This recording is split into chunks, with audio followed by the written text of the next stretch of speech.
Hello everyone. मेरे भाई, इस वीडियो में हम बात करने वाले हैं कि यार अपने देश के जाने माने बिजनेसमैन मुकेश अंबानी जी का आज इंटरव्यू हुआ है। और यार देखो, किताब की बातें तो होती रहती हैं, हम सब लोग पढ़ते हैं, बट यार बड़े बिजनेसमैन का थॉट प्रोसेस क्या है, कैसे वो सोचते हैं, उनसे हम लोग क्या सीख सकते हैं, हर एक चीजों के बारे में इस वीडियो के अंदर बात करेंगे। 8-10 पॉइंट के माध्यम से समझते हैं कि उनका क्या व्यू है। क्या उनको भी रिस्क लेने से डर लगता है जैसे हम आम लोगों को लगता है ना? इन सब चीजों पे आज बात करते हैं।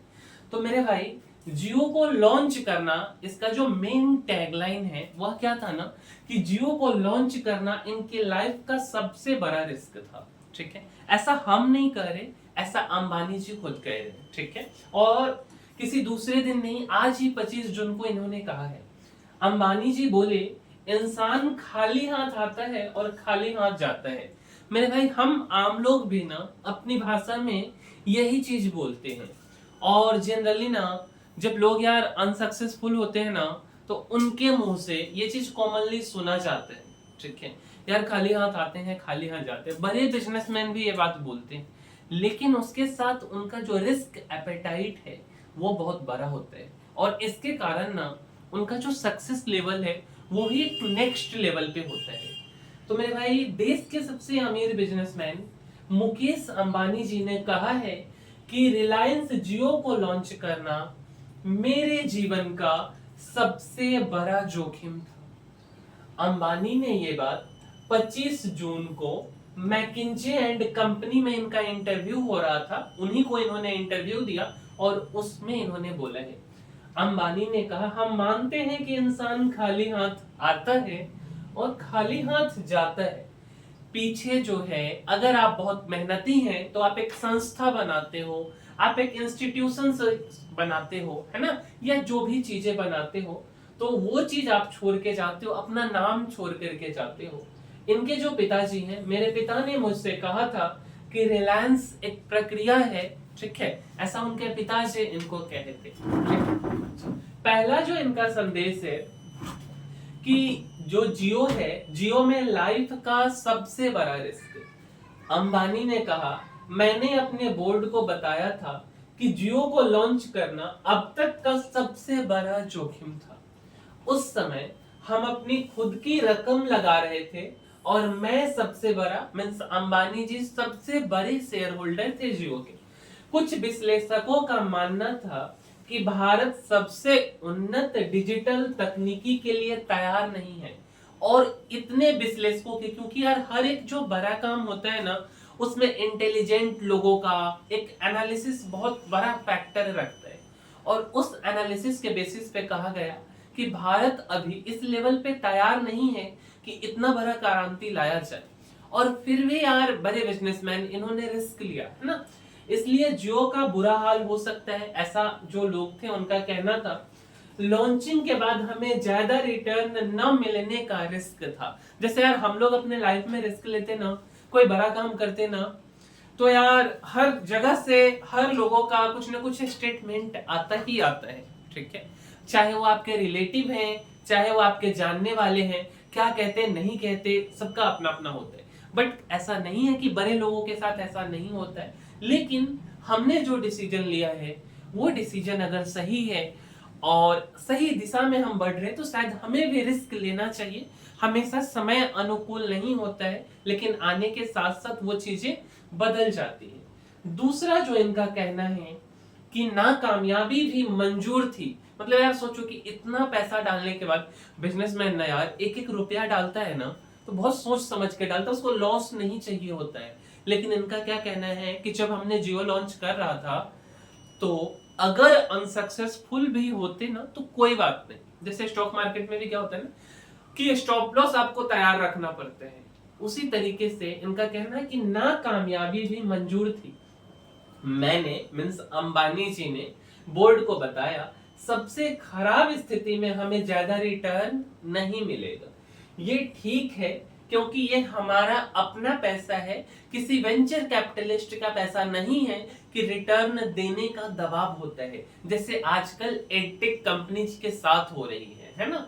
लेकिन फिर भी रिलायंस के लिए भारत में ये सबसे बेहतरीन परोपकार होगा, क्योंकि हम भारत को डिजिटल बनाएंगे और इसे पूरी तरह बदल देंगे। और ये बात 101% यार सही है, क्योंकि आप जो हमारा वीडियो देख रहे हो ये शायद उन्हीं के उस समय में किया गया योगदान है, जिसके कारण आज डिजिटली आप या हम या और भी बड़े बड़े क्रिएटर्स वीडियो बना करके आप लोगों तक पहुंचा रहे हैं।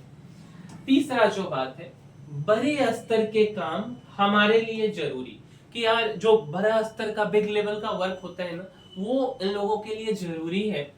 हमने ना हमेशा बड़े जोखिम लिए हैं, क्योंकि हमारे लिए स्केल बड़े स्तर का काम बहुत जरूरी है। जियो के आने से भारत में इंटरनेट और डेटा सस्ता हुआ, जिससे करोड़ों लोगों का डिजिटली एक्सेस मिला यार। लेकिन ना हमारे जो युवा पीढ़ी है ना मेरे भाई, वो शायद इसका सही दिशा में यूटिलाइजेशन नहीं कर रहे। आज मैक्सिमम ना आप देखोगे ना यार, एजुकेशनल चैनल के ऊपर या पढ़ाई से रिलेटेड कंटेंट के ऊपर ना वॉच टाइम उस हिसाब से नहीं पड़ता है। लेकिन वही चीज अगर आप एक रील से डालोगे ना, अगर आप छोटे क्रिएटर भी हो ना, 200 500 700 1000 तो यूं ही चला जाता है यार, और बड़े लोगों का तो मिलियंस में भी हो जाता है। लेकिन अगर हम युवा उस काम को सही दिशा में, सही इंटरनेट का उपयोग करें, तो यार हम किसी और जगहों पे पहुंच सकते जहां की हम शायद कल्पना भी नहीं किए हों। तो यार जो अंबानी जी ने हम लोगों के लिए डिजिटल क्रांति लेकर के आए, उसका अगर शायद यार हम लोग सही से उपयोग करें ना, तो कहीं और होंगे एक अच्छे माध्यम से। ये उनके पिताजी के साथ फोटो है, मुकेश अंबानी जी। इधर रिलायंस के जो उनके भाई हैं दूसरे, अनिल अंबानी जी, आज ये उतने सक्सेसफुल नहीं है जितने सक्सेसफुल ये हुए। ठीक है, वजह चाहे जो भी रही हुई हो, लेकिन यार जब इनका बंटवारा हुआ था तब तो दोनों को सेम ही चीजें मिलाना, तो बहुत चीजें मैटर करता है। मेहनत, आपका डायरेक्शन, प्रॉपर गाइडेंस, हर एक चीज जरूरी है ना। चौथा जो इनका बात है कि पिता ने कहा रिलायंस हमारे बाद भी रहे, मीन्स हम चले जाएं, क्योंकि जाना तो सबको है, तो हमारे बाद भी रिलायंस रहना चाहिए। ठीक है, अंबानी ने कहा हम मानते हैं कि दिन के अंत में आप इस दुनिया में बिना कुछ लिए आते हैं और बिना कुछ ले जाए छोड़ जाते हैं। आप जो पीछे छोड़ते हैं वो एक संस्था है, या अगर आप अपना नाम बनाते हो तो वो आपका नाम होता है ना। मेरे पिता ने मुझसे कहा रिलायंस एक प्रक्रिया है, ये एक ऐसी संस्था है जो बनी रहनी चाहिए। तुम्हें ये सुनिश्चित करना है कि रिलायंस तुम्हारे और मेरे बाद भी चले। मीन्स कि उन्होंने उनके बेटा, मीन्स जो धीरू भाई अंबानी जी है, उनके बेटे मुकेश अंबानी जी, अनिल अंबानी जी के बाद भी रिलायंस चलती रहे। यह एक प्रोसेस है, यह एक सिस्टम है, यह एक प्रक्रिया है। ये उनके पिताजी का विजन था, है ना। पांचवा जो इनका कहना था इंटरव्यू में कि रिलायंस को 100 साल तक चलाना है। मैंने अपने पिता से वादा किया है कि रिलायंस हमेशा बनी रहेगी। 2027 में रिलायंस अपनी गोल्डन जुबली मनाएगी, लेकिन मैं चाहता हूं कि रिलायंस भारत और मानवता की सेवा 100 साल पूरे होने के बाद भी करती रहे। मुझे भरोसा है कि ऐसा होगा। यार एक घटना है, देखो इतने बड़े बिजनेसमैन हैं, और यार इतने बड़े बिजनेसमैन होने के बाद भी इनका कहना है कि रिलायंस 100 सालों तक चले। बट यार क्या हुआ ना कि कुछ साल पहले की बात है, एक जगह हम अपना इंटरव्यू देने गए थे, एक एजुकेशनल कंपनी ही थी। ठीक है, और यार इंटरव्यू देने से पहले, टेस्ट होने से पहले जो लोग आते हैं, मोटिवेशनल सेमिनार, जो भी चीज आप बोल लो, उस सेमिनार में बोला जाता है कि हमारे कंपनी का विजन 1000 सालों तक चलाने का। यार किस हिसाब से लोग दावा करते पता नहीं, उनका क्या मोटो होता है पता नहीं, और वो कंपनी ना साल 2 साल के बाद ही एक बड़े फ्रॉड के साथ बंद हो जाती है। एजुकेशनल कंपनी होती है, बहुत जाना माना नाम होता है, 24-25 सालों का, बट बंद हो जाती है। लेकिन अगर यार इन लोगों की देखें, रिलायंस एक बहुत बड़ा नाम केवल भारत में नहीं दुनिया में है, लेकिन देखो यार कितने शालीनता से ये लोग बोल रहे कि रिलायंस को 100 साल तक चलाना है। जबकि ये बोले ना कि हमें 1000 सालों तक चलाना है, कोई बड़ी बात नहीं होगी यार, ये भी छोटा लगेगा हम लोगों को। बट ना यार, जो बड़े लोग होते ना, वो लोग हर एक चीजों को ना नाप तोल के कि कब बोलना है, कितना बोलना है और क्या बोलना है, ये उनके लिए मैटर करता है। तो ये चीज यार हमें भी अपने लाइफ में उतारना चाहिए कि बिना बेस के, बिना कुछ मतलब सही एनालिसिस किए हुए कुछ भी स्टेटमेंट ना पास कर दें। ये बहुत जरूरी चीज है। छठा जो इनका बात था कि बिजनेस स्कूल की सीख को तोड़ा। एक चीज हम आपको और बताना चाहेंगे कि आज यार जो हम कॉलेज में या स्कूलों में पढ़ते ना, हमारी दुनिया इतना तेजी से बदल रही ना कि यार सब कुछ आउटडेटेड होते जा रहा है। यार हमारे स्कूल का जो शिक्षा व्यवस्था है ना, वह डिजाइन किया गया था जब इंडस्ट्रियलाइजेशन हो रहा था उस दौर में। और अब क्या हुआ ना कि अब जो है कि हर कुछ ना एआई के माध्यम से होते जा रहे हैं। लेकिन यार हम लोग ना उतना तेजी से शायद अपग्रेड नहीं कर पा रहे। यह मैं किसी और का व्यू नहीं यार, मैं अपना व्यू बता रहा हूँ कि इवन ना एक आप अच्छे कॉलेज से पास करोगे ना, अपना एक अच्छा समय 25 साल, 27 साल, 28 साल, 30 साल आप दोगे ना, फिर भी यार आपके हाथों में ना एक बहुत अच्छा जॉब ऑफर नहीं होता है। बहुत लोगों को जॉब नहीं मिलता है। क्यों?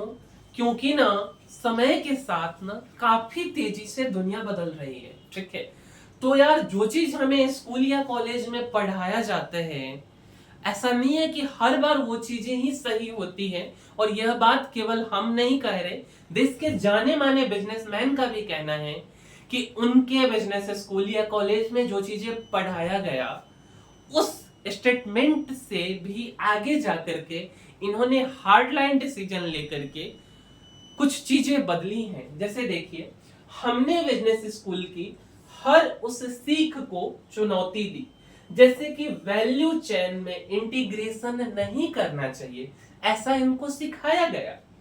हमने ये सब को तोड़ा, मींस उससे आगे जाके इन्होंने डिसीजन लिया कि भाई अब इससे आगे निकलो, है ना। जैसे जैसे हम भविष्य की तकनीक के अवसरों का पीछा करते हैं, कुछ अवसर हमारे मौजूदा अवसरों से भी बड़े हो जाते हैं, इन्हें हम छोड़ नहीं सकते। जैसे आज डिजिटल दुनिया में लॉट्स ऑफ अपॉर्चुनिटीज है, लेकिन फिर भी हम पुराने पद्धति पे ही आज भी आगे बढ़ रहे हैं। अगला जो इनका कहना है कि भविष्य के बिजनेस पर भरोसा, रिलायंस का माइंडसेट भविष्य के बिजनेस में विश्वास करना है। अगर आप 1960 और 70 के दशक या 2000 और 2020 के रिलायंस को देखें, तो ये अब पूरी तरह अलग संगठन है। ऐसा इसलिए क्योंकि दुनिया हर 5-10 साल में बदलती है। और रिलायंस तो ठीक है यार, हमारे भी शिक्षा व्यवस्था में ये चीजों का बदलाव होना चाहिए, है ना। हर एक चीजों का समय के हिसाब से बदलाव होना चाहिए।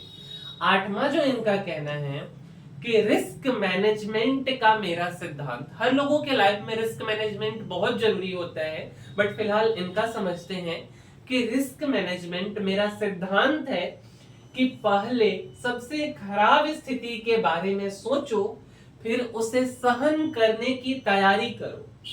आप सबसे पहले ये सोचते हैं कि सबसे बुरा क्या हो सकता है आपके साथ। और यार ये ना कंप्लीट प्रैक्टिकल बात है कि जब आप पेरेंट्स, माता पिता के ना हर एक मंथ में जो पैसा दिया जाता है सर्वाइवल के लिए, उससे बाहर निकल के जब आप रियल दुनिया में प्रवेश करोगे, जब आपको खुद के लिए खुद कमाना पड़ेगा या जिंदगी में ग्रो करना पड़ेगा ना, तब ये बात बहुत अच्छे से समझ आएगा कि जो भी आप निर्णय लोगे ना, उस निर्णय का वर्स्ट कंडीशन सोचना बहुत जरूरी होता है।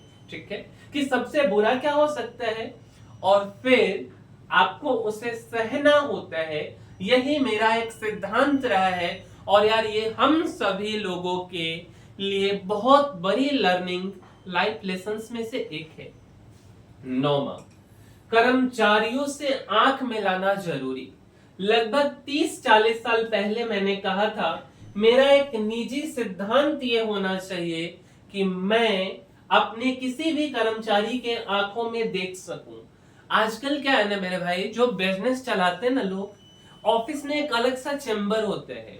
और यार जो उनके एम्प्लॉय होते हैं ना, उसको यार जैसे पुराने जमाने में ना क्या होता था कि लोग ना बंधुआ मजदूर को लेकर के चले जाते थे जहाज में भर के, कि चलो इंग्लैंड में खेती करना, इधर करना उधर करना।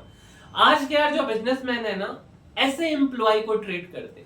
जब यार आप इको फ्रेंडली अपने एम्प्लॉय के साथ नहीं बनोगे, चाहे कोई भी हो सकता है वो एम्प्लॉय, यह चीज यार खास करके ना सबसे ज्यादा एडटेक सेक्टर में आजकल देखने को मिल रहा है कि पढ़ाने वाले शिक्षक को ना सबसे मतलब ना जितना लो फील कराया जा सकता ना उतना लो फील कराया जाता है, जो यार हमारे देश के लिए, आने वाले पीढ़ियों के लिए बहुत खराब है। और किनको सबसे हाई फील कराया जाता है, तो एचआर को, या जो बिजनेस स्कूल से आए हैं। लेकिन यार जो एडटेक सेक्टर है, हम एक सेक्टर का एग्जांपल ले रहे हैं, हर एक सेक्टर में शायद ऐसा होता होगा, उसके बारे में मुझे आइडिया नहीं है, बट एडटेक के बारे में थोड़ा बहुत है यार। तो उधर ये चीज देखने को मिलता है। बट यार जो बड़े बिजनेसमैन है उनका क्या कहना है कि आपके जो एम्प्लॉय है ना, उससे आंख से आंख मिला करके आप रहो, बातचीत करो, है ना। तो इससे उनका भी परेशानी समझने में मदद मिलता है।